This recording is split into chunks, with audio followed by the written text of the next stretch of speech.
Hi, everybody. I'm Remington.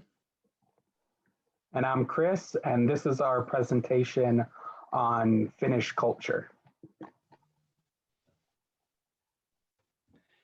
Okay, so what we have here, we've got a map of Finland. So as you can see, Finland is surrounded by Russia, Sweden, and Norway. As a result, the primary languages are Finnish and Swedish.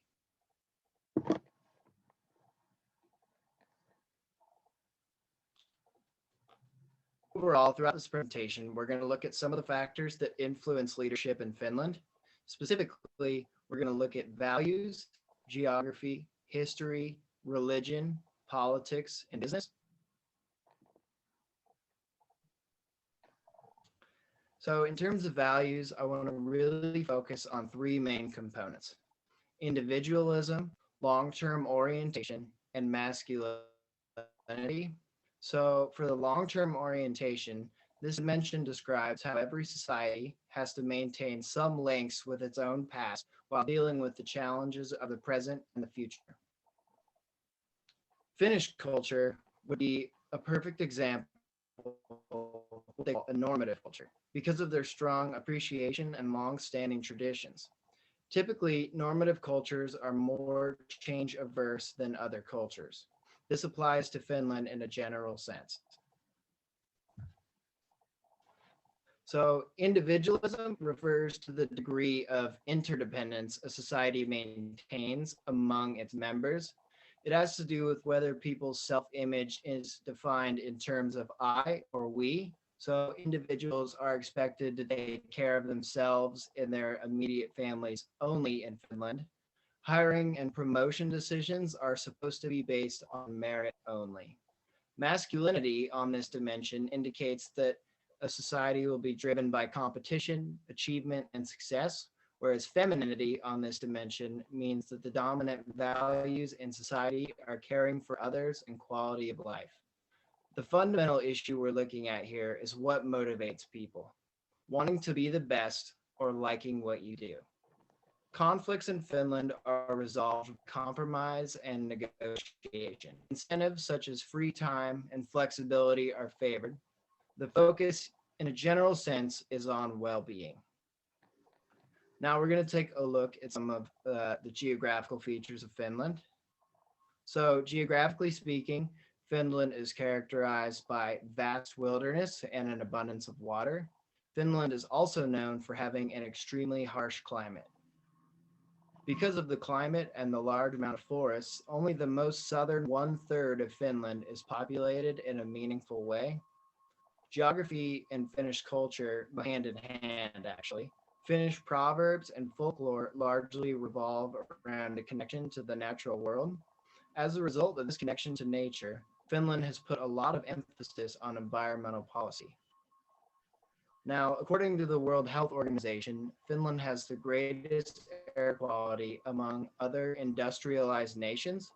This is only possible due to the value that Finland places on nature and the low population density overall. Finnish history is also extremely important in their culture. For most of their history, they were a territory of either Sweden or Russia. But in 1917, they were able to gain their independence from the Russian Empire and were able to quickly become a prospering nation. They gave the women right to vote, kind of the first in the world to do that. They also were able to field many gold medalists at the Olympics in the interwar years.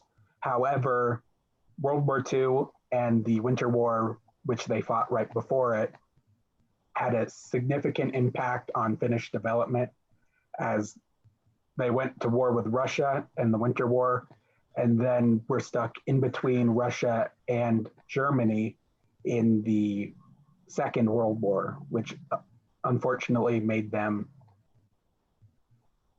get hit really hard in terms of conflict. Their situation didn't improve much immediately after the war, as Russia forced them to pay reparations. but it is a point of Finnish pride that they were able to pay back their reparations on the day of the contract specified. Carl Gustav Mannerheim is one of the most revered leaders in Finnish history, as he led them through World War II and put them on a good path to prosperity in the post-war years. By the 80s, Finland had become one of the 10 most prosperous countries in the world. They were able to do this because of the path that Mannerheim had put them on. They were able to eliminate poverty almost completely.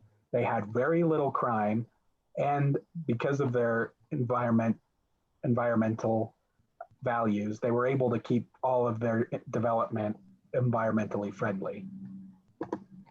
Religion is also an important part of any culture. However, in Finland, it isn't nearly as influential as countries like Italy or the United States. As you can see, there is a very high amount of church membership, primarily the Lutheran Church, as it is near Germany where Lutheran faith was invented. But they don't have a significant amount of people that do regularly attend church. And this leads to the Finnish culture not being dominated super hard by religious values. They don't have nearly the evangelical population as the United States, for example. They're also one of the more religiously tolerant nations. They were the first to officially recognize the Muslim faith and accept it into their country. They were also one of the only countries in the 1800s and early 1900s that would allow the Jewish faith to practice freely. I believe this stems from their individualism and love of freedom, as we had discussed before. They like to be able to do their own thing, and they don't try and force other ideas on different groups. As far as politics and business, Finland is one of the smaller countries in Europe, so they cannot compete on the economic industrial scale of big countries like Russia or the United States or China. However, their biggest industries are still industrial. They are resource-based industries like metalworking, primarily machinery and electronics, as well as forestry. As we said, 2/3 of the country is forests, so they have a distinct advantage in that part of the industry. Politicians in Finland have many of the same characteristics as business leaders. They're pragmatic, they aren't overly emotive, and they aren't fast talkers. They speak plainly. This is because in Finnish culture, they are a very reserved culture, so showing emotion is not something they do all that often, and they are somewhat distrustful of cultures where that is kind of the primary form of speaking, like France. And they also really don't like fast or fancy talkers because they don't want to be forced into something they aren't willing to do just because they didn't necessarily understand what that person was saying. As far as personal perspective, I would like to be a leader in Finland, I think, because my personality is very similar to the average Finnish personality. I am not a huge talker in real life. I am perfectly comfortable sitting in a room being silent for hours upon hours. I like plain talkers. I don't want to try and be led on by someone talking fast and trying to sell me something. That's something I really hate. And as far as things I've learned about leadership from Finland, unfortunately, I think a lot of the Finnish leadership style wouldn't necessarily work in the United States, as it is a much more hands-off leadership style than what we are used to.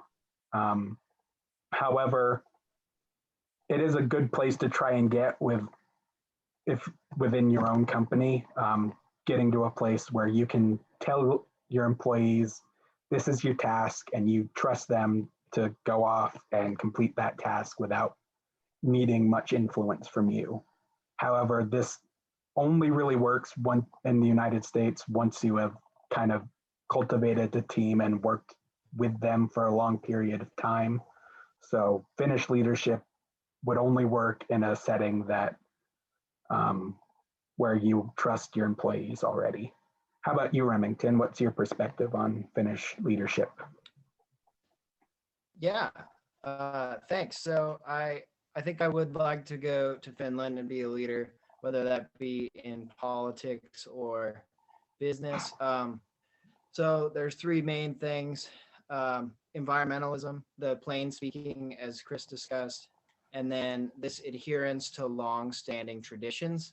So environmentalism for me, that is an absolute deal breaker. That is a must. That's one of the things I'm most passionate about, and I place that in higher value than any sort of monetary gain for myself or country as a whole. So also the plain speaking thing, as Chris talked about, that's a really big one for me. I feel like that's something we really lack in the United States, and I think I could really implement some of that. Um, and finally, I think, I like to look at myself as a progressive person, but I sometimes forget the long-standing traditions that got us to where we are today. And so that's a really good segue into this question of what have I learned about Finnish culture that makes me a better leader? So I would say I've really gained a lot of insight into how important it can be to have these long-standing traditions, whether that be in politics, culture in general, or the business world. Like I mentioned, I really like to think of myself as a progressive person, and that's great. I don't want to change that. However, sometimes I think I'm so focused on the next thing, constantly innovating, that I'm forgetting about the things that got us into the advantageous situation that we're in already. So I look to kind of implement into that in my toolbox, and I think it'll make me a better leader in the future. And that's about it for me. Alrighty, cool. Here are our sources, and thank you for watching.